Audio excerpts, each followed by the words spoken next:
Hello guys and welcome back to the channel. Today we are talking about yesterday's 5-1 thrashing of Aston Villa, giving my review of the game, and then I will give the BS review as normal. It's back from the Saturday of the Salah Cup, as I said, be a frequent appearance, probably every game if I can get the opinions in.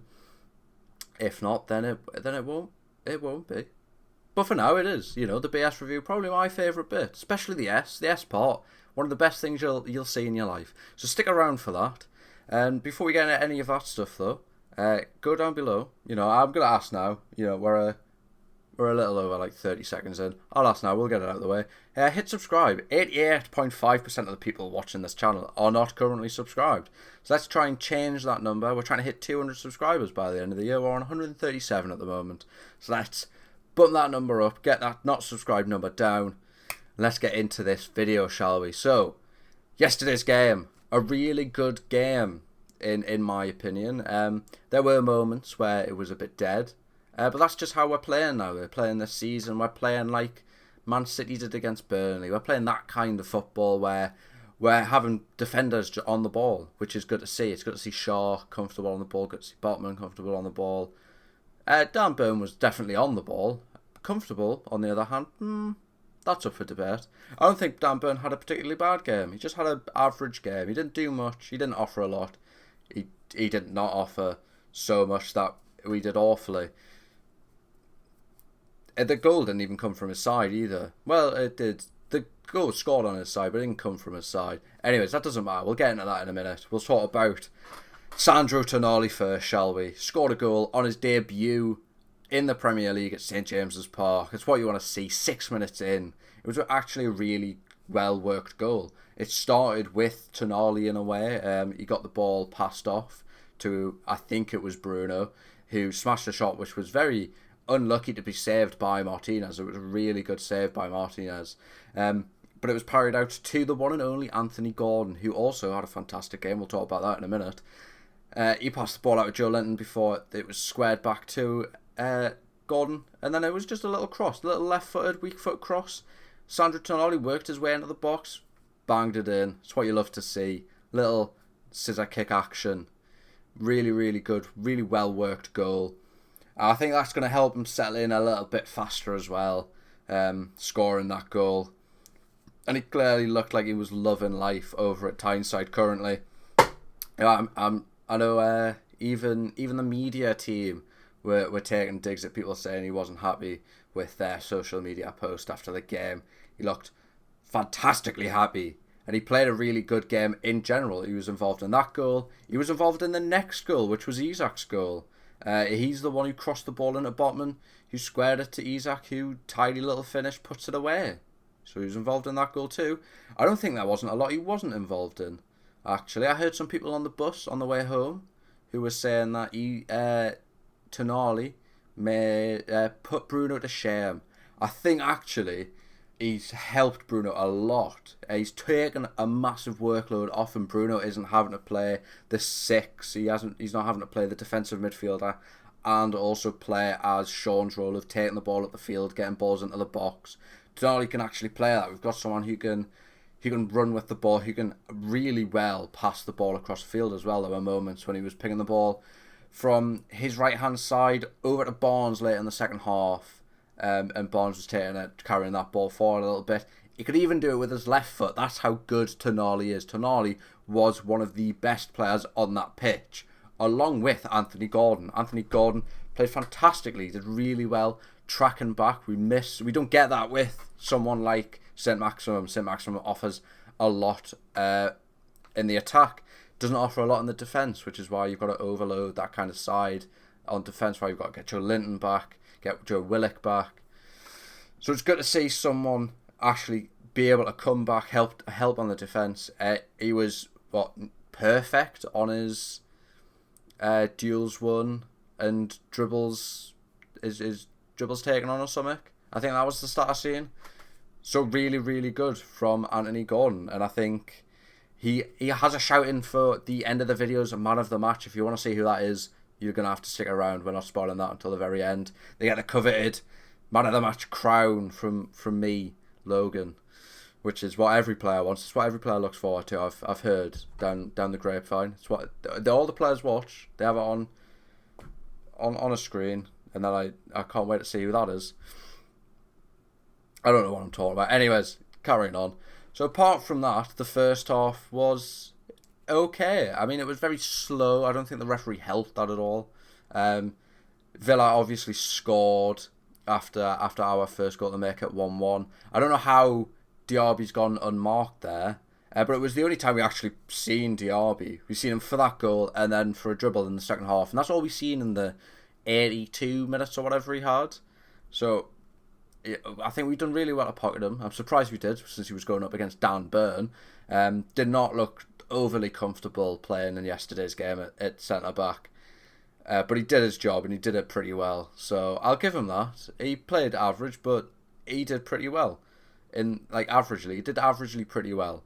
That doesn't make any sense to you, but to me that makes perfect sense. So I apologise. So yes, they scored. We scored again. And then Emi Martinez tackled. He pulled down Miggy Almiron and was given a yellow card for some reason and not a red.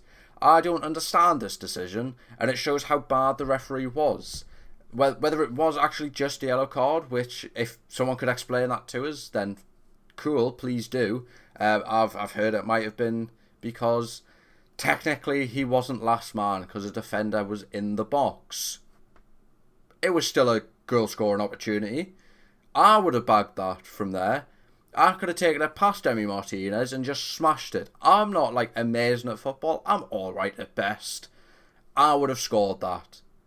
We would have been an extra goal up, is all I'm saying. So if the reason is that he wasn't last man, then, I mean, he still dragged him down. Me stepdad was like, well, it's the equivalent of a handball, really, isn't it? I would agree. It should be a sending off. It's purposeful. 0% of him's gone for that ball. It's all man, all the way. Sending off. And the referee in that game was quite abysmal, actually. I thought he did quite awfully. There was moments where we would try and let play continue with certain tackles. And then there was other times where we would stop the game dead completely and not let the game continue like he would for the other challenges that were similar. And then we would have cards flying about for no reason, which I didn't mind because I did say and I did expect lots of cards to begin with. I was surprised no coaches got cards in our game. They did in the Tottenham game, though. There was 3 yellow cards to coaches. But yeah, I was surprised Jason Tyndall behaved himself. He was even got some alone time in the box. He just wanted to play with his friend and he couldn't. The poor man. But yeah, the referee was handing cards out so early in the first half that he couldn't really do anything in the second half. Because he's already given all of his cards out. And so what could he do in the second half? Because then players would be getting sent off for potential tackles that didn't really need being sent off for. The referee did awfully, I think, in that game.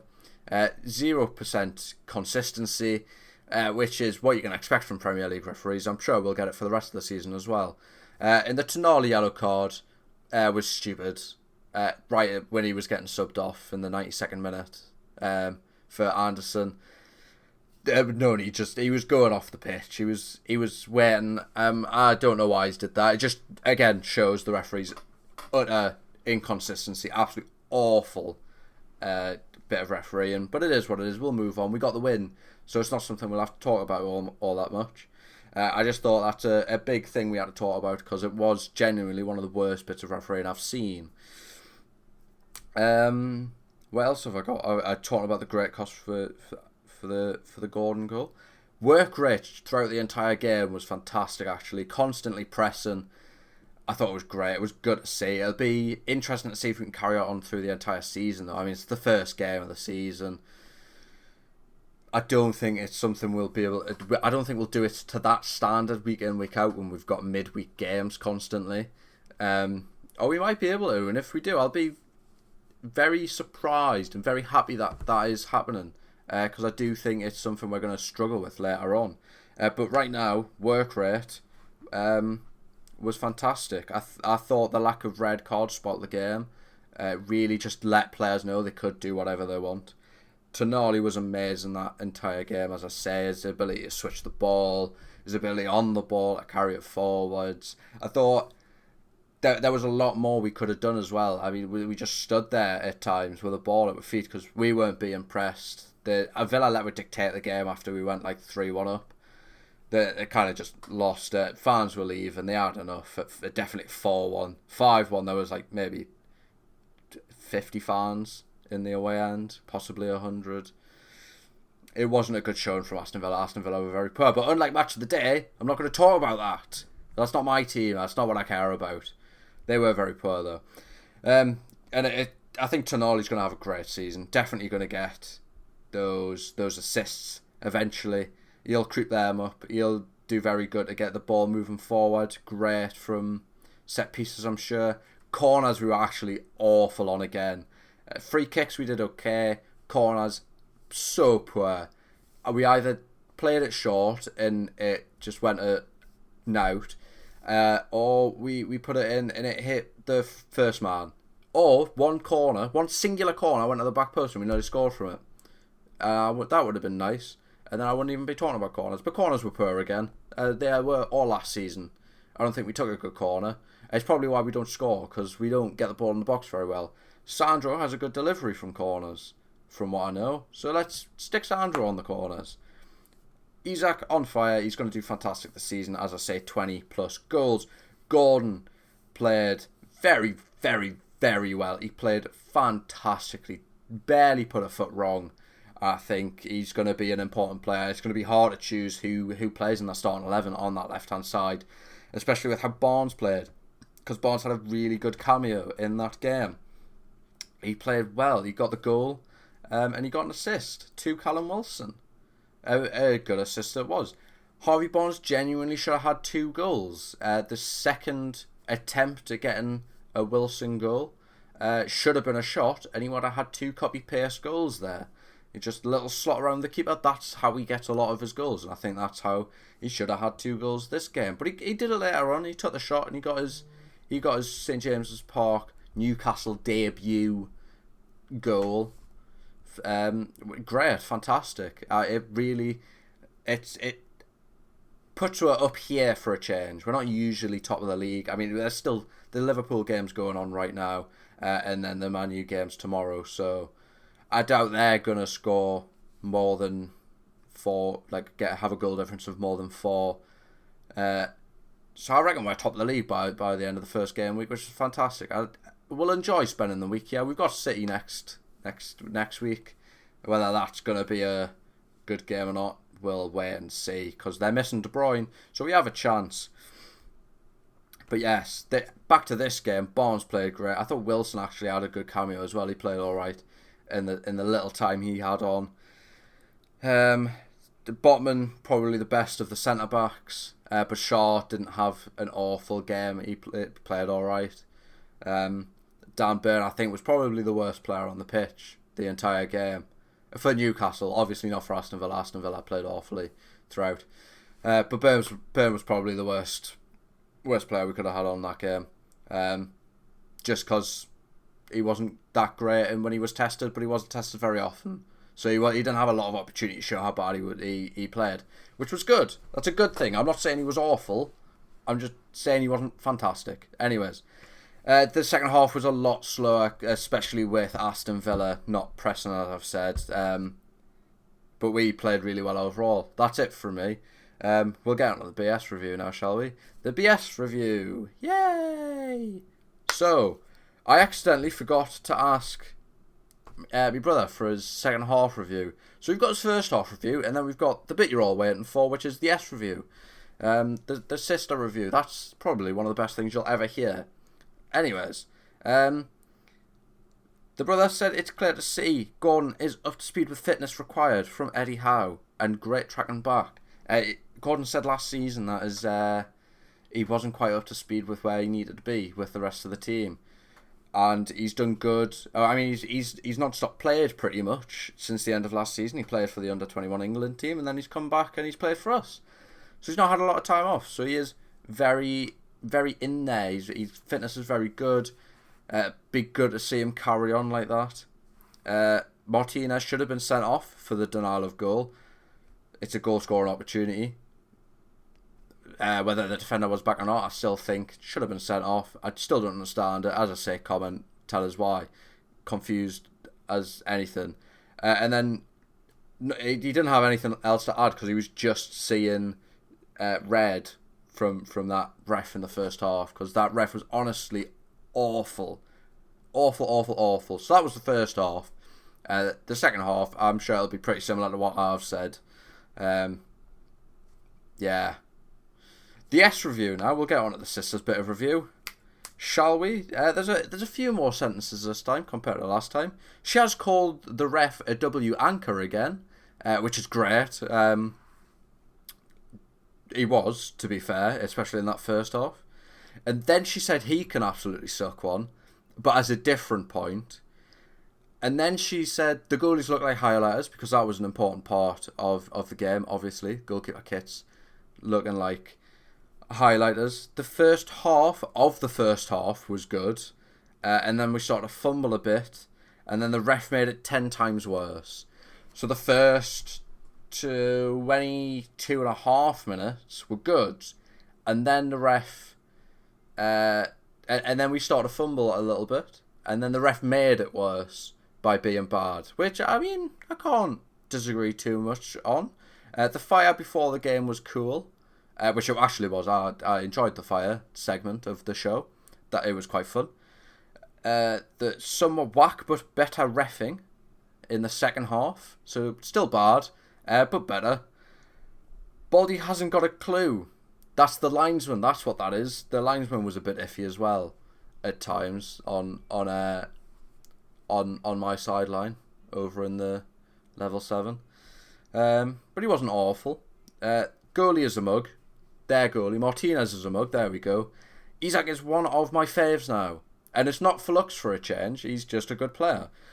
Scored some beautiful goals, and then she said to kill all gingers, because the person sitting in front of us stands up anytime he gets excited. Anytime the ball enters the other half, he's stood up, so we can't say anything, and he's tall, which doesn't help. Which is annoying. I don't think we should kill all gingers, I'll put that out there. I do think that's a bit of a hate crime. But we'll let her pass. She also called Adam P a bobblehead, which was quite funny. We'll let that slide as well.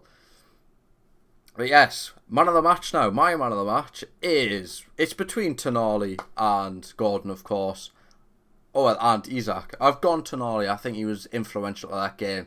He really helped Bruno be able to play how Bruno probably wants to play, a bit more free. Not everything's coming through him. We've got it coming through different areas. And then also, a little news segment. I asked on Twitter, I put a poll up for man of the match. The results have come through. I mean, there's another 3 hours, but I don't think they're going to change. So if you want to be involved in these man of the match polls, head down to my Twitter. That is linked in the description. You all picked Tonali as well, so Tonali gets a double crown. Yay! I bet he's ecstatic over that. I bet that's exactly what he wants. He can send me a message in Italian, and I'll not have a clue what he says. So, that's everything for today. As I say, I will have a vlog out later this afternoon at some point with me stuff yesterday. There are bits missing. It's the first vlog I've ever recorded, so I don't really know what to include. So, if you have any opinions on that, do let me know, and I can change that for next time. But yes, that is it for now. I will see you later, and probably in the future. Like, subscribe, notifications, all that jazz as normal. In a bit, pal.